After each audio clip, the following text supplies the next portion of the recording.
Ready. বিষয় বিজ্ঞান, শিরোনাম পানি ও খনিজ লবণে পরিবহন। আমরা এখানে একটি গাছ দেখতে পাচ্ছি যা পানি ও খনিজ লবণ অভিস্রবণ পদ্ধতিতে জাইলেমে পৌঁছে গেছে এবং জাইলেম এটিকে পাতায় নিয়ে গেছে এবং আলো, ক্লোরোফিল এবং অক্সিজেনের মাধ্যমে খাদ্য তৈরি হচ্ছে এবং খাদ্যটি ফ্লোয়েমের মাধ্যমে পুরো উদ্ভিদে ছড়িয়ে পড়ছে। ঠিক। এখানে তোমরা যে চিত্রটা দেখতে পাচ্ছ, এখানে দেখো তো মাটির নিচে কি থাকে বলো তো দেখি।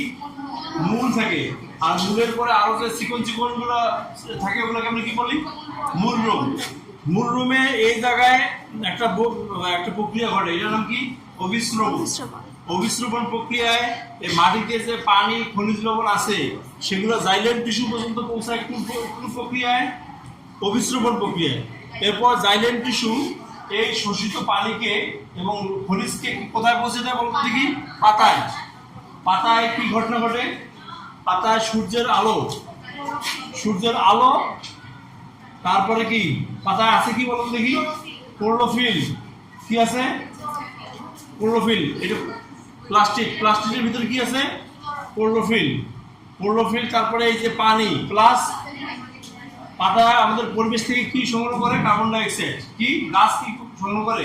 Carbon dioxide. এই সবগুলো মিলে গ্লুকোজ তৈরি করে। কি করে?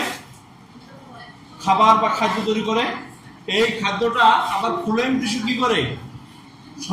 উদ্ভিদের সকল টিস্যুতে, সকল কোষে পৌঁছায় দেয়। বুঝছো? তাহলে ফ্লোয়েম কি করলো?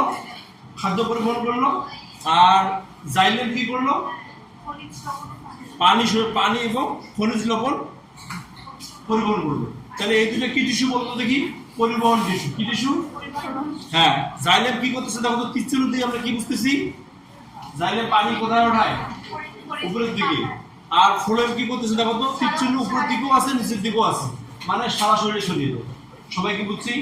তাহলে জাইলেমের পরিবহনটা হচ্ছে ঊর্ধ্বমুখী আর ফ্লোয়েমের পরিবহনটা কি? উপমুখী, মানে সব দিক দিয়ে। বুঝছো? সবাই কি আমরা এটা বুঝছি? তাহলে আমরা পরবর্তীতে এটা নিয়ে আমরা বিশদভাবে পড়বো বাসায় যে। আচ্ছা, নিয়ে যাবো।